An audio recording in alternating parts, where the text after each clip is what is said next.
of all, I think your analysis was very straight line. History doesn't run in a straight line.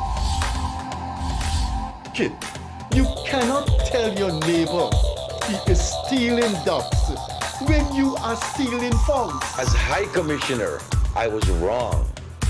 As Charandas Prasad, I reacted naturally how any person would have. I did not come here for that kind of abuse. I did not come here for that kind of abuse. If you're going to go down that road, I'll walk off. But it's all okay once they're talking. If they were talking, I could not have been here today. You got ADHD. I got that. Calm down. I think I've done enough in terms of taking our team out of trouble from losing. Come on, Lou Taylor.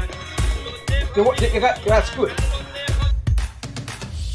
I'm reading the script now, and the first person that comes to my mind to play a detective, Yes, but the an Guyanese critic. erratic Mikhail detective is Mikhail Rodriguez. Why an African slapping Indian? Why a man and slap a woman? Look, how you deal with that? You deal with that.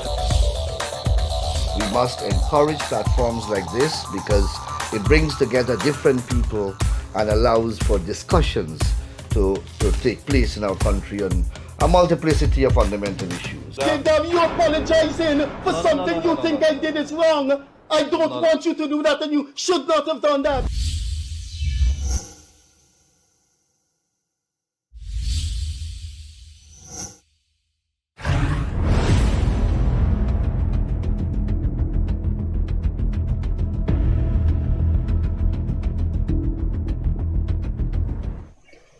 Welcome to the Gildarie Freddie Kissoon show, wherever you are, based on different time zones.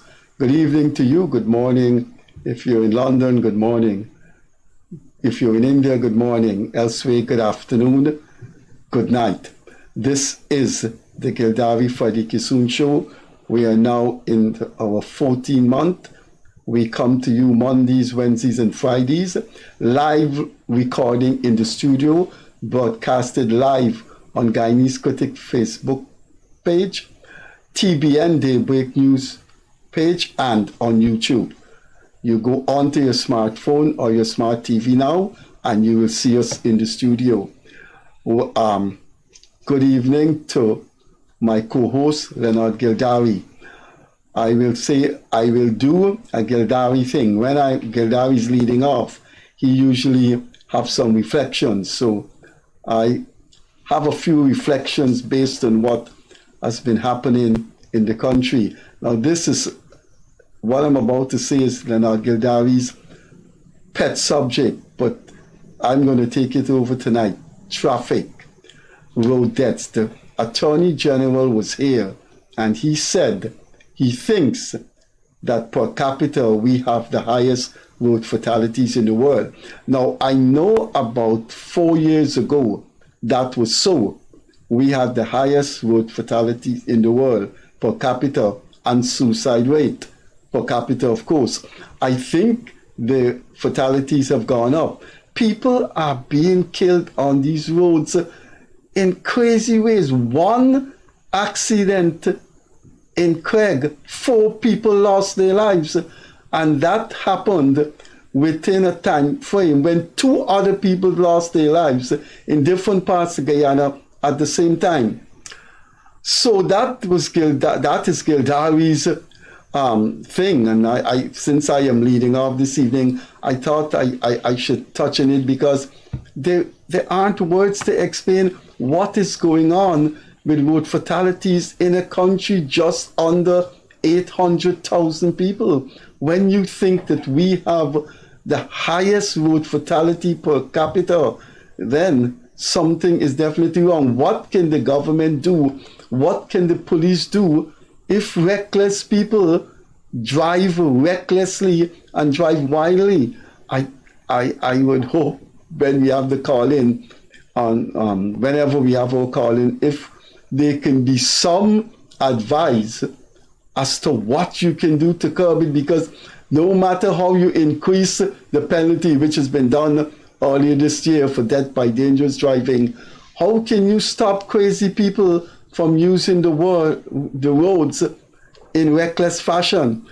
That's my first reflection. The second one is you cannot comment on court cases while it is going on in court, while the trial is on. There's been no trial yet for the young lady who is alleged to have killed 20 humans because she lit the dormitory on fire. But strange things happen in Guyana. For example, the Trade Union Congress, eminent nationally recognized historical institution, issued a statement saying the charges must be dropped. The young lady is just a child, and there are hundreds of children all over the world that have committed gruesome crimes and are in the jail, especially in a country that Guyana has been historically very close to, the United States. And then we have the lawyer that wants the charges to be dropped. I am going to sign off here and go over to Gildarie, but it reached the global media.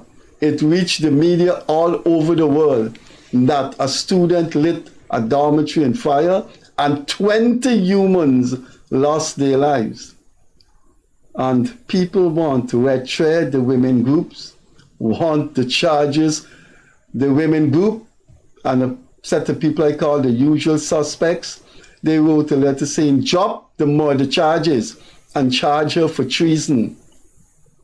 I'm going to stop there because I think some people have treasonable mind and treasonable soul that are lost. Over to Leonard Gildarie. Thank you, dear Freddie Kissoon, and good night, folks, wherever you are. I want to say welcome to my co-host, Freddie Kissoon. It's always a pleasure. I know, Freddie, I have that written down there, 4 die in the Craig. And this thing is so painful that I'm going to do something and step away from my normal thing and say right away, the government need to do a COI into how driver's license, the process or the procedures, and how driver's license are being issued in this country. I want to bet to Freddie Kissoon, I'd probably take you to a week of lunches if you so agree. And not the most expensive places. But if you're to do calling 10 people randomly on the roadways and say, let us sit down and give me 10 road signs that you would probably know, you're going to be amazed and shocked to the very core as to what happened there. And it sends a very clear message, some conclusions as to what is happening with the certifications or people getting the license. And I'm not accusing particular people, but our system is so broken and people are buying the license. It's common knowledge out there. It's a public secret what is happening. And that, when you have 20-something, very early 20s, driving a truck on the roadway, heading to the airport, to the sandpits, that tells you a lot to what is happening. How in the world is a young driver getting the driver's license? And we could go on and on, but this topic tonight is not for that. But that is a topic that needs to go on. It hurts me to the core that a little child is clinging to life because of somebody making a U-turn in the middle of the road and a truck slammed into them at Craig. It was only the night before somebody called me and tell me that particularly she's worried that something is going to happen because of the speed of the truck. She's living right there. Gildarie, can I just interrupt you and say you were too young to know that area, Craig, has gone down in history. Prime Minister Burnham, in his car, went off the road there when he was Prime Minister. That's still wrong with that car, but I'm talking from... And the car is now in the museum. What was it, a Rolls Royce? A Woolsey. Thank you, Freddie. And then the kids in my heart also was bleeding for the 2 kids that were burnt to death in Swan on the Suzac Linden Highway. I must talk about that because it tells us, when parents are forced to leave the children, single parent, to leave kids very small at home. These are the things that we're going to see, and these are the things that needs fixing. Tonight, the topic has to be something that's very important. In any country that wants to become a modern country, a first world country, its regulatory bodies must work. They have to work. There are laws, and these bodies, they have inspectors and they have regulations, and these bodies, these entities have to carry out the jobs as the regulators. They're there to inspect, they're there to ensure that people are punished or organizations are punished when they breach those regulations. Tonight we have with us two senior officials of the Guyana National Bureau of Standards, and that is one of a very important regulator in this country. And if you don't know, just for the sake, because we're going to delve into it tonight, if you're bringing in tires into this country, they have a say before it enters this country. If you have scales that are weighing stuff and selling to the people of Guyana, you're supposed to be certified. The oil and gas industry is upon us right now, and they play a very, very important role to make sure that instruments which are used to measure, that are being used in the oil and gas industry, that they have to be calibrated and meet those kind of standards which are consistent with the industry. I want to welcome Bibi Khatoon, Communication Officer of the Guyana National Bureau of Standards, and Tyrone Rambacchus, sorry for that, Business Development Officer. And these officials are going to be the first in a series of officials from the regulators in Guyana, different areas. We have other regulators, so like the Environmental Protection Agency. I would say the police are regulators through bailiffs, public utilities commissions, the Guyana Energy Agency. We could go on and on. These are people, Public Utilities Commission. We have the Public Accounts Committee. Those people are like regulators too. You can look at them in a sense like that. But I want to say welcome to our two guests, and very quickly let's get into it. What exactly does the Guyana National Bureau of Standards do? Well, first, thank you for having us on this program. And some of you may know the GNBS as the agency responsible for standards or verification of weighing and measuring devices. The GNBS, that is basically what we do. We are responsible for standards as the national standards body, and as the National Measurement Institute, we're responsible for ensuring there is accuracy in measurement. The GNBS falls under the Ministry of Tourism, Industry and Commerce and was established in 1985. We are a semi-autonomous agency, and we have our main office at the Sophia Exhibition Complex. Thank you very much. Freddie? I am 72 years of age, so I've lived a long time in comparison to you guys. And I've never heard anybody named Rambacchus. Honestly, I know Ram Singh, Ram Lochan. So when I got the name, Tyrone Rambacchus will be here, honestly, now it could be naivety on my part, it could be inexperience, or it could be just damn ignorance. Ignorance, I would say ignorance. Let's stick to that. Or I could be a jackass. I'd stick to that too. I have never heard anybody named Rambacchus, but you always learn, never too old to learn. But Tyrone, thanks for being in the program. Bibi, I want to say something to you on this program, outside of the National Bureau of Standards. A little bit if we could get in on journalism. But let me start with something that is minor, but it's irritating to me because I grew up in a Hindu home, and I know what type of palawi my mom cooked, and I know what palawi should be like. Do you know, Bibi and Tyrone, for the past 20 years, the palawi that we're eating from all kinds of restaurants anyway, it's not palawi, it's flour with dye. Palawi has to be made either with palawi flour or actual peas. Now, what is the Bureau Standard doing about that? I think it may be minor, but people are entitled to eat palawi with the way it's stuff. Well, that's a matter of do you know what is Massey? Massey is one of the leading conglomerates in the Caribbean with investments in the US. And Massey's palawi is very popular. And you asking the Bureau of Standards to take that? It's not made, it's flour, it's deceiving. The Bureau of Standards, you're going to go into Massey tomorrow. And as a fishing Check that Polari out anyway. Well, I agree that standards should be in everything, including the Polari and the food that we eat. The GNBS is not responsible for monitoring food products. That will be the Food and Drug Department and probably the Ministry of Health. So I'll ask them to look into that for you. Some people... No. It should... The Bureau of Standards is a wide remit. It's standard. So the Food and Drug is concerned with safety, not standard. The Food and Drug is how the environment in which food is being produced, etc. But if you're producing food that lacks the basic legal requirement that goes into it, then standards are lacking there. I beg to differ, but let's move on. Let me don't stop there. Let's say basic legal requirement. Is it legal? I'm not going to stop there. Some people just sell cook-up to Freddie Kissoon, and when I go, there's not cook-up, there's kitchery. So I think we don't stop there. No. All right. Polari is a national dish. I know, yeah. But the cook-up is there too.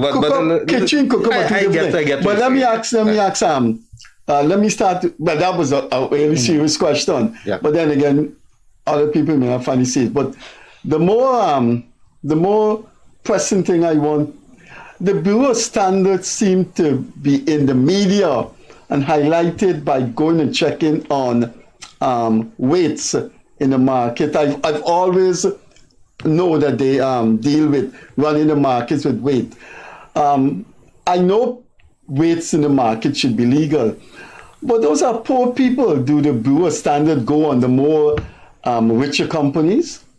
Of course, the GNBS being responsible for the verification of measurement and ensuring accuracy, it's not only in the markets. We do verification from January, February, and March as the first part of the year, and then the second stamping period we have from July to September.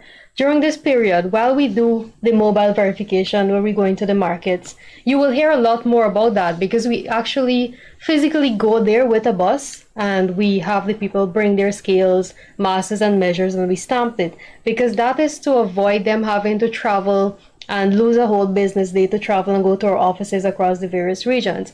But aside from that, we verify the petrol pumps in the gas station, the weighbridge scales that are used at the Demerara Harbour Bridge, for example, at the Burbys Bridge, for example. Even at the rice mills, we verify those weighbridge scales that they use.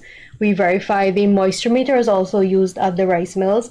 We also verify the measuring instruments that are used at the supermarkets, those scales, the electronic scales that they use at the supermarkets, even at the companies. And recently we launched the verification of net content on prepackaged goods. So if you're selling, for example, Polari mix, as you mentioned Polari earlier, the GNBS now checks to ensure that what is printed on the label is actually what is in the packet.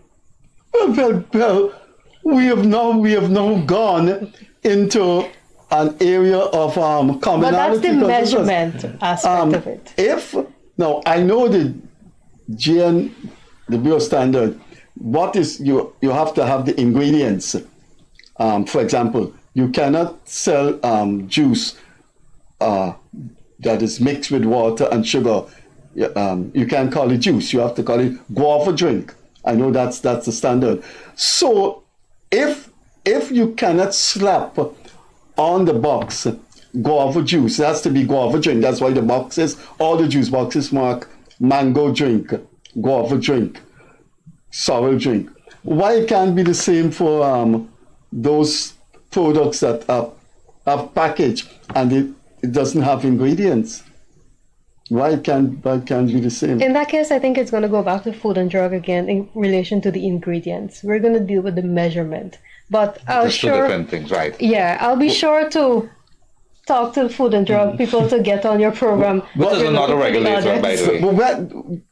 When the Anil was here, the guy from Consumer thing, he said they only had 4 in the entire country.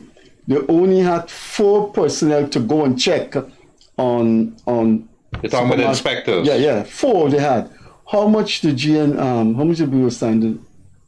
Our legal metrology department that does this has approximately 25 persons. No, okay. And we also have offices in the various regions that will go out and do this. But Tyrone, let's hear from you. What do you do? I was actually just going to jump in to say, going back to what we were talking about with regards to the Polari, one of the things that we do, and a lot of persons, they're not aware of it, is that we develop standards. So if, for instance, there's not a standard for a specific product or the way you make it, the specifications for it, you can request as an individual, as a consumer, you can request for us to develop a standard for that.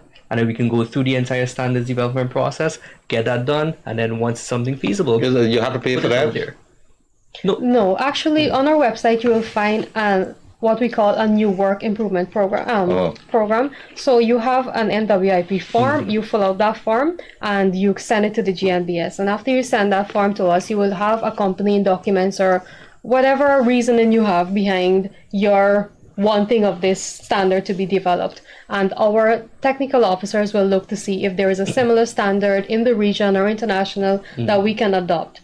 If not, then we will go through the process of meeting with stakeholders and developing that standard and putting it out too for public comments for 60 days. So anybody could comment and say this is what should be included or not be included. So there's two things that's important here, because I want to have a quick follow-up question.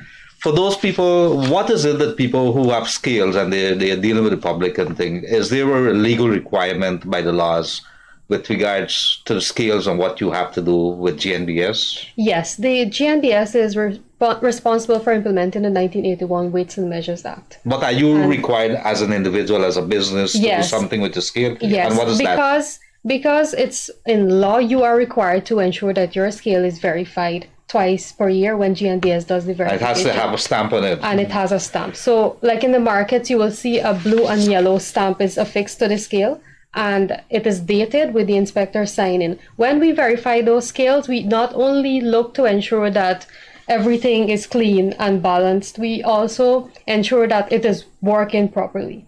So you can't bring a scale that's not working and is not clean for us to stamp. Freddie Kissoon, and that's important. I saw something, it was laughable, but it was so serious.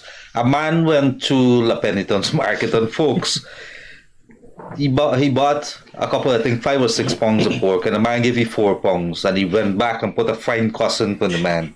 And I think that was let up his fight. But I think a lot of the folks that are out there with scales, they're just falling under the radar, and I think that's something that Bureau of Standards are going to come. But that's drive home to me, Freddie, that there's a lot of people out there, and when people complain that they're short weight or anything, I think as people out there, and I happen to know it because I know what GNBS does.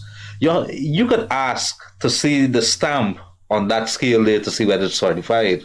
And I think that's something that needs to be known. You could ask. Actually, they're supposed to have the scale in a position that you're seeing what they're doing. You know, it's a requirement? Yes. You know, some people will go into the back and they will. Yeah, they have vendors who do that. Yeah. They're not supposed to. You're supposed to be able to see the scale. And the other thing, the video that you mentioned in relation to the argument over the weight, if I recall, that person was using a scale that is not approved by GNBS. Which is a digital scale or something? The blue dial scale. The blue dial scale. Yeah, the blue dial scale is not approved for There's the one that turns like this. So, yes, it's actually blue. It has a pan at the top, but it's imported for domestic use. So after consistently using it, it goes out of functioning. Wrong weight. Yeah, you don't get the right weight anymore. It loses its calibration. Yes. So now you're supposed to not use those scales, and the people know this because when the GNBS come through, even if I have on my GNBS uniform and I walk through the market, you would see people start removing their scales and putting out the red equal arm scales. So it is they deliberated.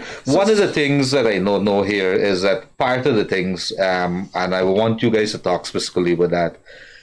If you have a lab in Guyana, those labs can't just operate just like that. There's some standards or there's some things that they have to do. Any products in Guyana that's made in Guyana, there's some role that the GNBS play. And I think this is bed and breakfast as well. Yes. Let us talk a little bit that, because when it comes, I think what I want to say to the folks out there, is that in countries, for you to operate, and if people want to know if that place that Freddie has a bed and breakfast is happening, does it have standards? Does it meet the normal safety and health? So the bed and breakfast thing comes under your jurisdiction? Which is interesting to me too. But you guys It's could not talk the monitoring. The monitoring is more the Ghana Tourism Authority, but we have a certification program which we launched recently, and this is to ensure that the national standard for bed and breakfast facilities, to ensure that persons comply with it. So majority of the standards are voluntary, but we have the certification program that you can sign up to. We visit and see that you have everything in place, and Tyrone can tell you a little bit. So what are you looking for? Yes, that's an interesting one. All right, so there's a local standard which has been developed that has the requirements for a bed and breakfast facility. So basically, this standard has all the requirements that this facility must be meeting. When we say that, we mean things like fire exit, things like basically specifications that you must have for your guests that are going to be staying. Now, it depends on the facility type, because you can have a single bedroom occupancy, you can have double bedroom occupancy, and all of these things. Basically, what the GNBS does under this certification program is that you sign up as a bed and breakfast provider. You sign up, we evaluate to see how well you're meeting all the requirements that are stated. What are some of the requirements? They have, for example, rooms that are AC. You have AC unit, you have fans, you have good security is one of the major things that is dealt with. You have to have a clean surrounding. In addition to that, a bed and breakfast facility cannot be one which you use and then when somebody come, you clean it up and you give it to them. It should be set aside for that purpose. So at any point in time, if you're certified under the program, the GNBS could show up and check and ensure that it's maintained in a certain way and that it's secure for your guests, and it provides the basic amenities, like if you have a fridge, you have a microwave, you have the bed, the bathroom could be shared or the bathroom could be included in the facility as well. But Gildarie, that's news to me. I didn't know it's interesting. The Bureau standard. If you can take that jurisdiction to its logical conclusion then, and the same criteria you're applying to bed and breakfast should be applied to restaurants, should be applied to No, supermarkets. but that comes under food and drugs. Yeah, And but tourism authority. yeah, but not bed and breakfast. No, the better, all you're just saying is that we're talking about food here. Food is... I understand what you're saying. Right. For us to monitor or for us to implement that standard for the restaurants, we can launch another certification program that caters specifically for that. Yeah. This certification program was launched for the bed and breakfast facilities, and keeping in mind that with CPL, we need more accommodation for persons, and we fall under the Ministry of Tourism, Industry and Commerce as well, that looks to increase accommodation during these peak timings. So that was in mind when the certification program was So launched. one of the requirements is that you must have security. Yes, the place that the guests are staying must be secure. Whether this is in the form of a security personnel, whether it's in the form of Is that a requirement that cameras. you have? Okay. Yeah. I thought you were talking Specifically about about, no. But the thing of this program that I think viewers that are watching will want to know is certification of labs. Yes. That's Let's talk about that. important. Yes. Plenty labs around the place. I went to a lab years ago, and my cholesterol was so high that I couldn't believe it. I know it was not. And then I went to another lab, and it was almost 90% different. All right, so with regard to the labs that are operating in Guyana, it is mandated by law that they are certified to the local standard for operation of a lab, which is the GYS 170 standard. Now that standard is something that, of course, the Ministry of Health, they are enforcing. We are just assisting companies that would like to get certified to it, implement the standards and these kind of things. So any lab that's operating in Guyana, what they have to do to come on board and get certified to this standard is to just sign up. They make the request to the GNBS or certification department will reach out to them. And similar with the bed and breakfast facility, they will examine the requirements of that standard to see what exactly they have in place. So it will be things like your facilities, things that your procedures, the way you operate, the way you handle your equipment, confidentiality, and all of these things will be evaluated as part of this standard. So another thing that we do as well at the Bureau is that any lab that maybe you're now starting up, you don't know specifically how to implement these different requirements, how to get certified to this specific standard.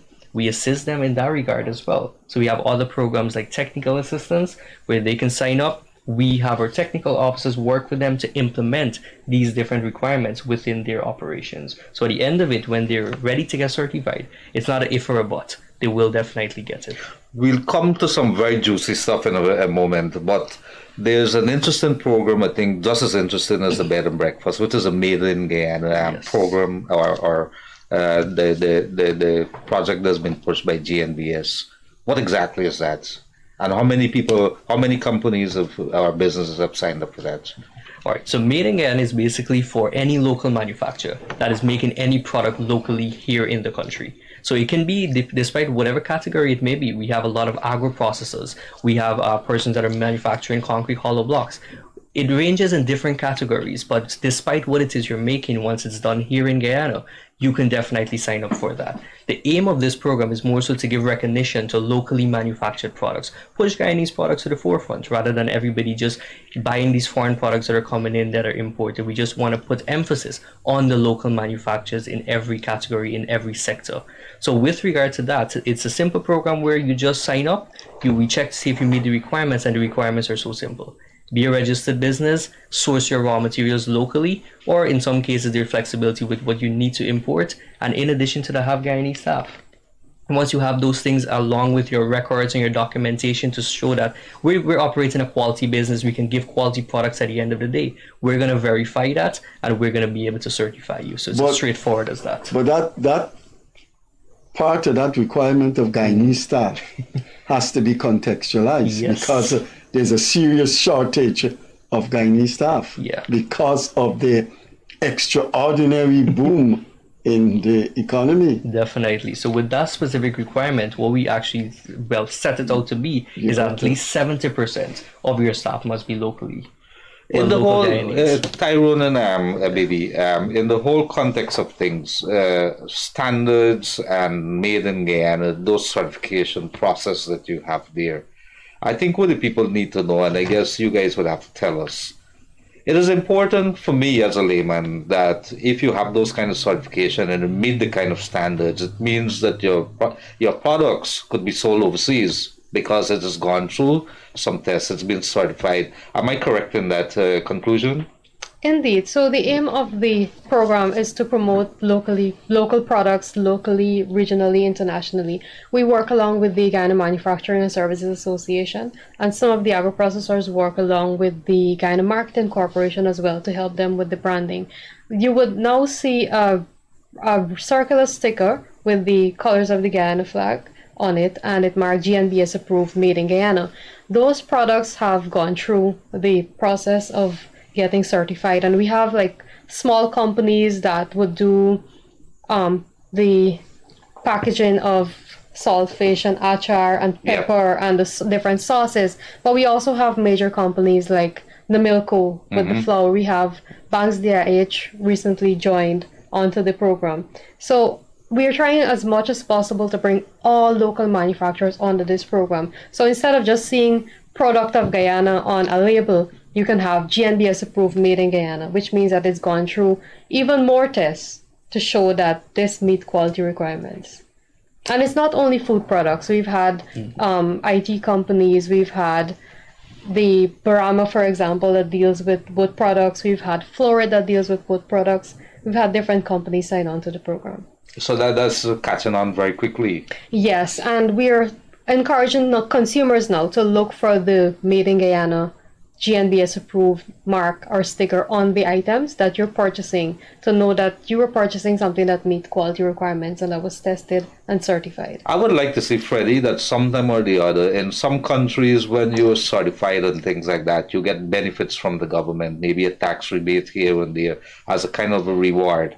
Incentive for those businesses. I think somewhere along the line. But that should happen, because when big business make donations, they reclaim it from the GGRA, and I guess that happens all over the world, and so should apply similar to the other people. But do you guys familiar with the term "run the ward"? Is a term the boys in the street use. It's part of Guyanese subculture. Run the ward. meaning you check to see what's going on. Do you guys run the ward to see when you make random check to see the people meeting the cement mixing requirement? Surprise inspections, you know. Yes, of course. I call it run the ward. Under all of the certification programs, we have impromptu surveillance, impromptu visits, and as part of the terms of agreement, when the GNBS officers turn up to do impromptu visit, you have to allow them into your premises to do that visit. So yes, of course, we do that with the labs, we do that with the bed and breakfast facilities, we do that with certified manufacturers, for example. Scales? Well, the scales, we do surveillance between the periods that we do verification. We do verification from January to March, then we do 3 months of surveillance, and same thing, verification from July to September, and then surveillance again. Is expiry dates and so come under you, or food and drugs? Food and drugs.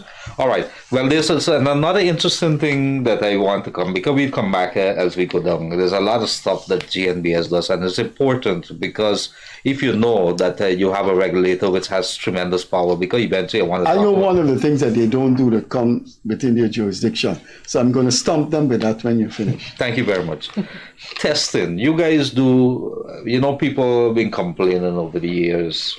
You buy a concrete block, or you buy something and it doesn't meet the quality. You go into, I don't know like what. When I was building my home. A supermarket, but you pick up some electric wires, and there's a lot of electric stuff being sold by a lot of supermarkets, Chinese supermarkets, otherwise. Are you guys playing a role in, I know that you're playing a role in testing concrete blocks and gold jewelry. Let us talk a little along those lines.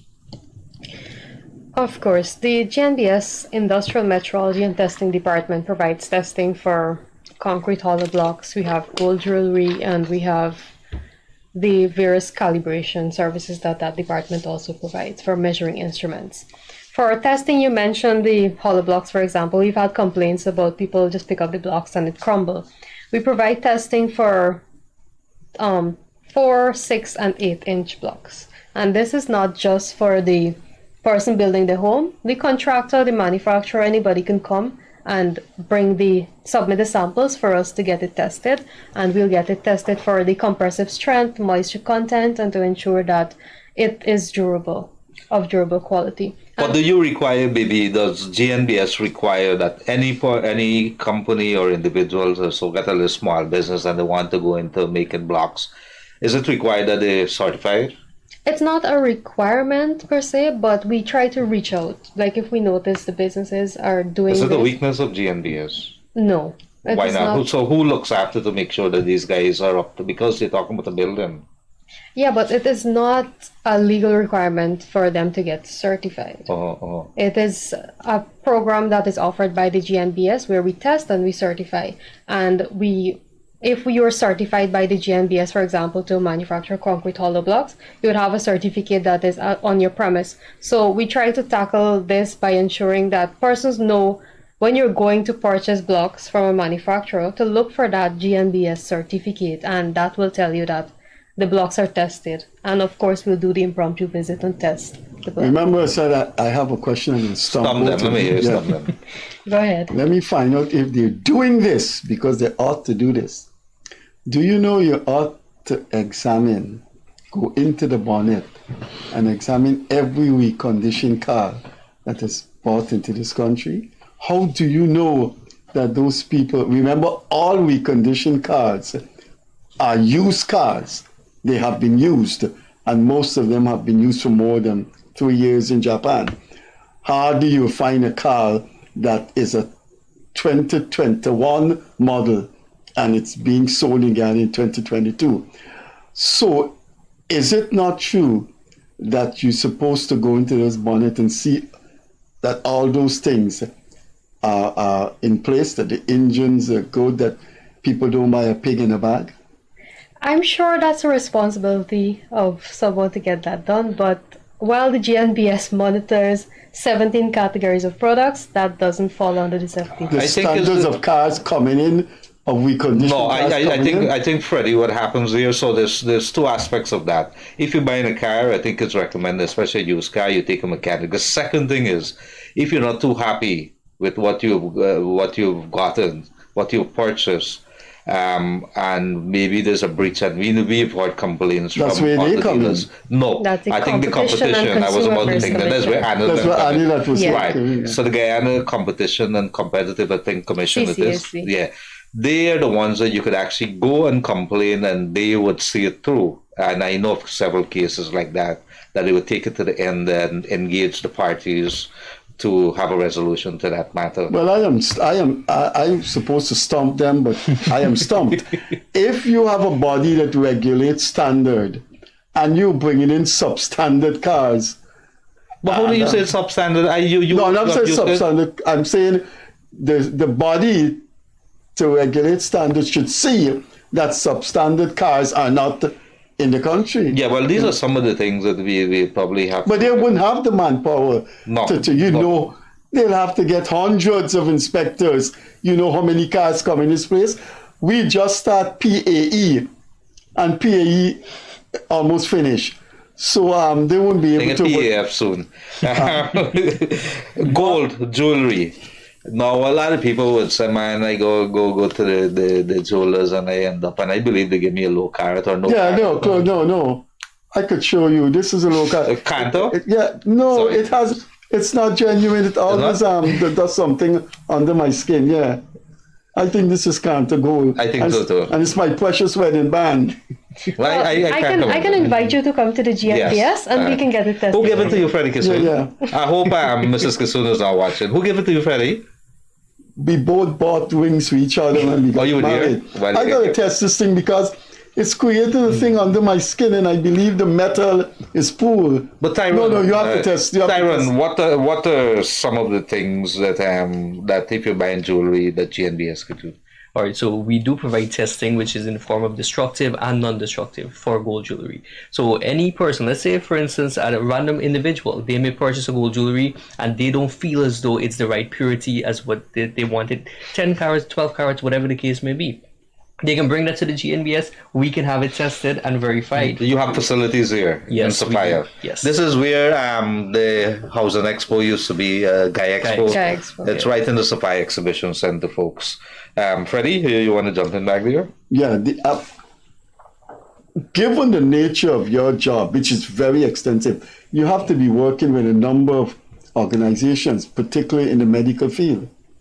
When it comes to the certifying certification, labs. yeah, when it comes to medical lab, we also collaborate with the Ministry of Health. So the labs are registered with the Ministry of Health, and then they go through the certification process with us. When it comes to Made in Guyana, for example, those manufacturers, we work with the Guyana Manufacturing and Services Association.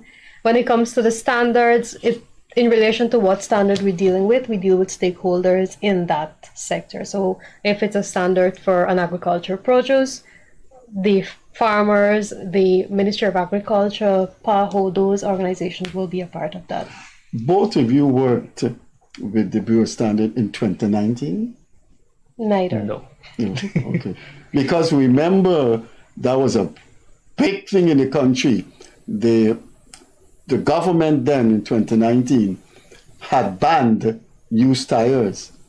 And Yes. so all the cars that came into the country had to have a certain standard of tires. Yes, they're But- new tires. Right, but since that ban has been banned after 2020, so used tires could be imported.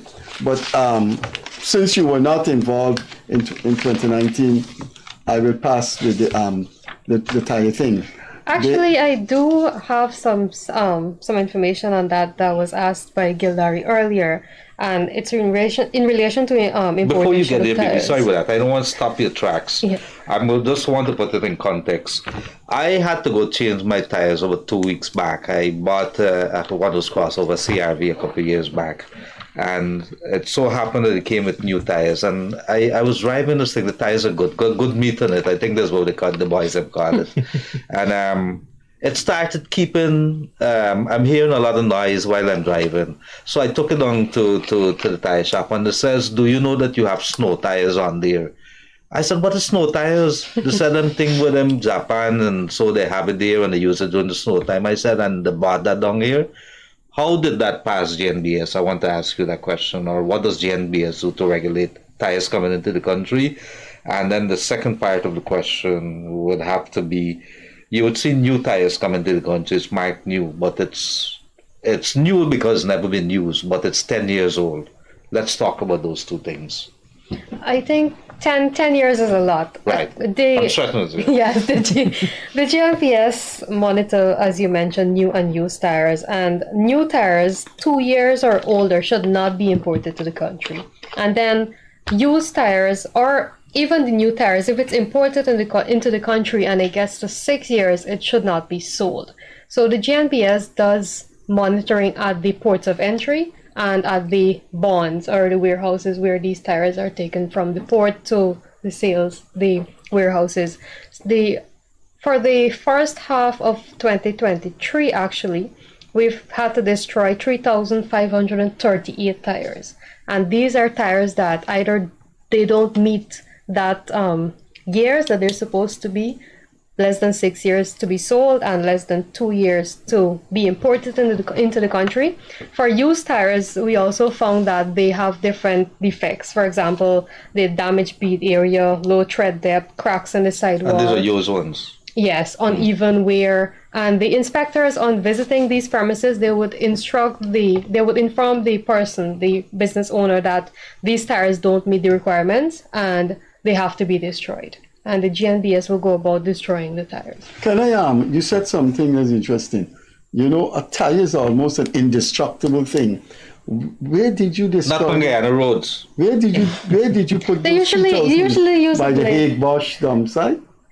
They usually use a blade and they destroy the tires, and then I will have to get back to you on what happens after that process. You can't use a blade to destroy a tire. So to ensure to damage it, to ensure that the person can't continue. No, to I sell thought you confiscated the 3,000 tires. No, the damage like is right when Food and Drug confiscate things. No, it's damaged right there, and then they would dispose of it. So they will have to dispose of it themselves. Yes. But coming back to the question of how do we allow, because Freddie had complained sometime back that we were bringing in we call the antifreeze. Coolant. Oh, right? no, Gildarie, let me. You ask. Let me see if that is within their remit. Right. Okay, because it's a science now. Science, right? It's a science. I think I read that article, so I know where this is coming from. Good. So, you put a chemical in a country where your radiator would freeze like a hammer. When it's winter, and it doesn't allow it to freeze if you start it. No. In Guyana, if you put that chemical in a radiator, it will burst your radiator, because you see the weather we have now. You in the report in the cricket match that was played yesterday, they said in sweltering weather, the match was played, the T20 between India and Brazil was played in sweltering weather, and you are putting something in that radiator that heats it up in a country with sweltering weather. You put that thing to heat up the radiator in a country where, when it's so cold, you can't even touch your hand. Now, I went to Giftland supermarket, to the pet section, and right next to the pet section was this 2-liter bottle of antifreeze coolant selling for $7,000. How can somebody buy turned milk to drink? How could you put antifreeze coolant in your radiator? I would buy turned milk and make with painus with it. To drink, you see? I said, I never said why would somebody buy turned milk. No. I said I would buy it, but so what is it? I am suggesting to you seriously now, Tyrone and Bibi, take those antifreeze coolant out of Guyana. It is impossible to wear a winter jacket tomorrow in Guyana. The weather say it's going to be very hot. Do you have the jurisdiction to remove those antifreeze coolant from the stores? Unfortunately not. It's not one of the items that we monitor, but I'm thinking that's GRA responsibility. If they allow it into the country? That's not Yeah. GRA.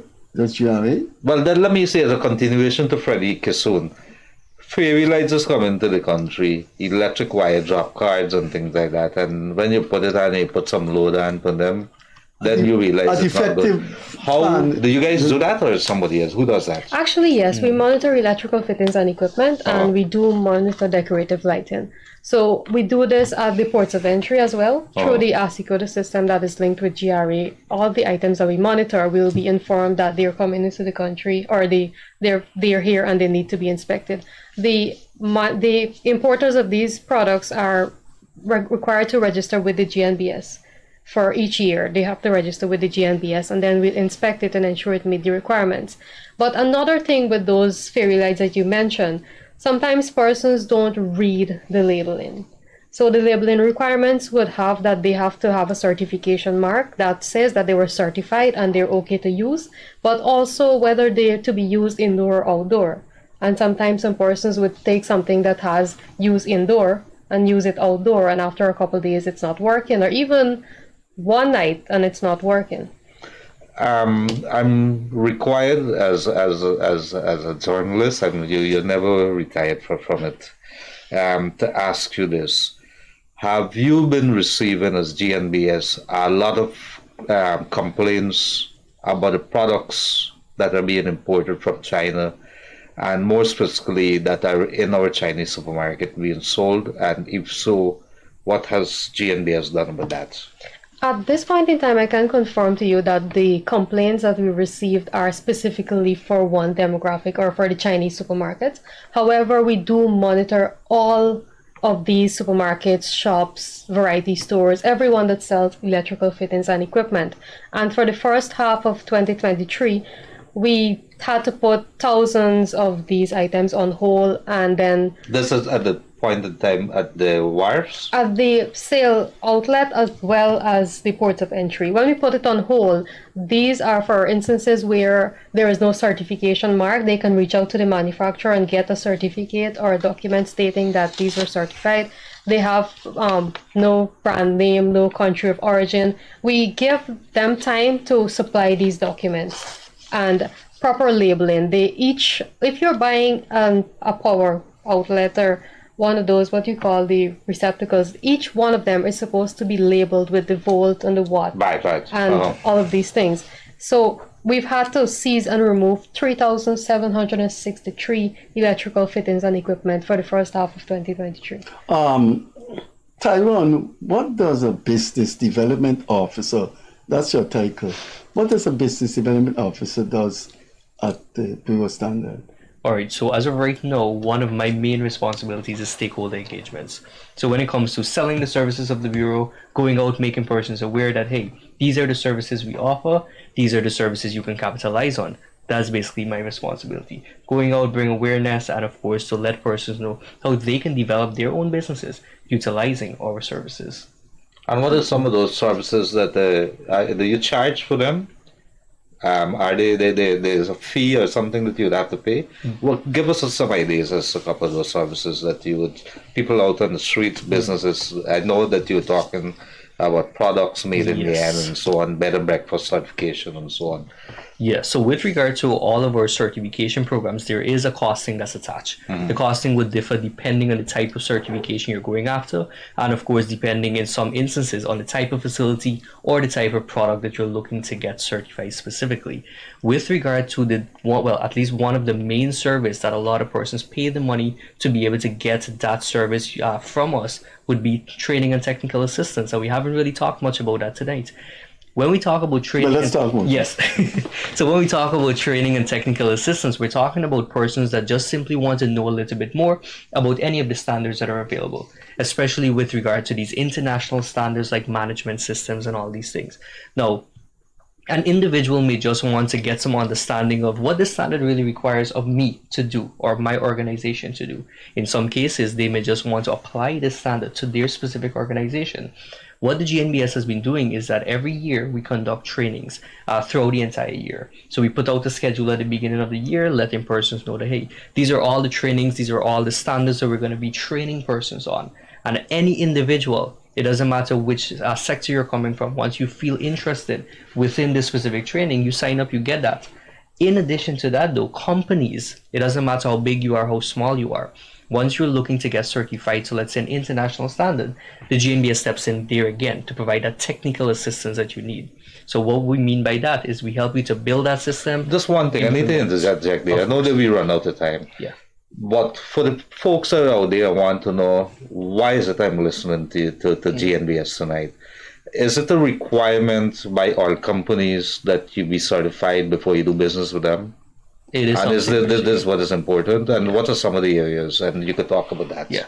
So one of the things that we've been receiving, at least feedback from a lot of the companies that we work with, is that they're looking to get ISO certified just for the sake of tapping into that oil and gas sector. And ISO is a well-recognized standard in which you have to meet, right? Yes. Good. And there are different ISO standards, some with health and safety, the most common one being the one that deals with quality, a quality management system.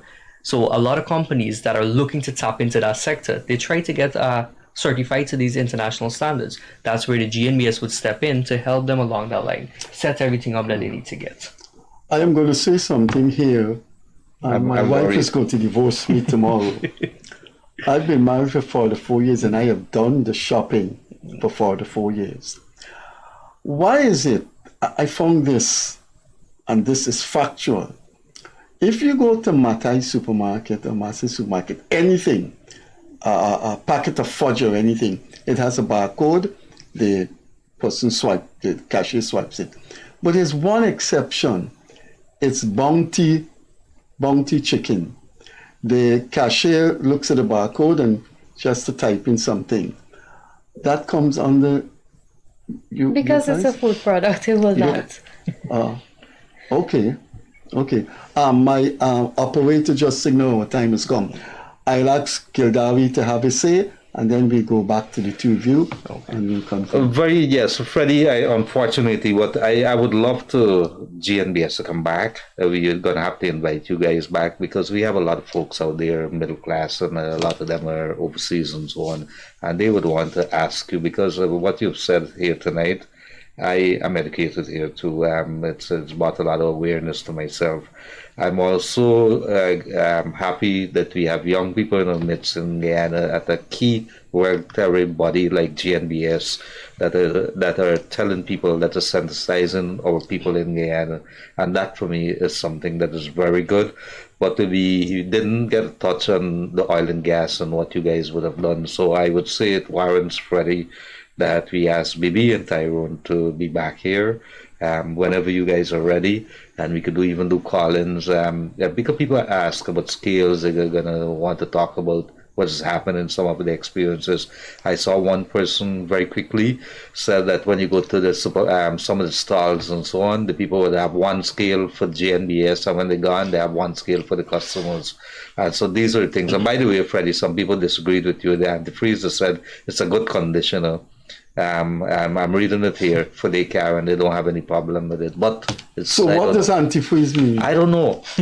I am not technical. Well, all I would suggest to those persons who said that, they should seek the advice of a chemical engineer. I don't know. Or they should ask some person, what does antifreeze means? Commonsensical antifreeze means a chemical that stops freezing. But you find all kinds of people in this world. Maybe they like it because it's American foreign product. But Bibi and Tyrone, we've got 2 minutes more. So what do you want to conclude with, starting with Bibi? Of course, I would like to encourage persons to reach out to the GNBS if you have any questions or suggestions about any of the services we offer. As you would have learned, we offer a wide range of services from calibration, verification, certification, testing, and training, technical assistance. Reach out to us on 219-0064-66, or we have a 24-hour WhatsApp service that you can reach out to, which is 692-4627. And that is basically 692-GNBS if you have a phone like Freddie's phone. So you could complain to them, that's what they are. This has standard, the blue standards to check if these things come. Did I get my $3,000 worth to this thing? It's sticking. It looks like you did. I see you receiving calls and sending out calls. That's the main function of it. What is the business development officer for the Bureau of Standard, what will he be Mr. doing? Rambacchus.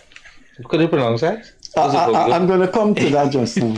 Yeah, the only thing I'll say in closing is that, well, I echo the same sentiments as Bibi. When it comes to the different services that we provide, any of our listeners or viewers, once they are interested in any of these services we outline or we discussed, just feel free, reach out to the GNBS. We're always there to provide you with the information. We're always there to give you that guidance. If it's not something that you necessarily can utilize from us, we're happy to point you in the right direction. So we're always there, and we stand ready and able to work with you. Mango Pelter Standard. Before I close,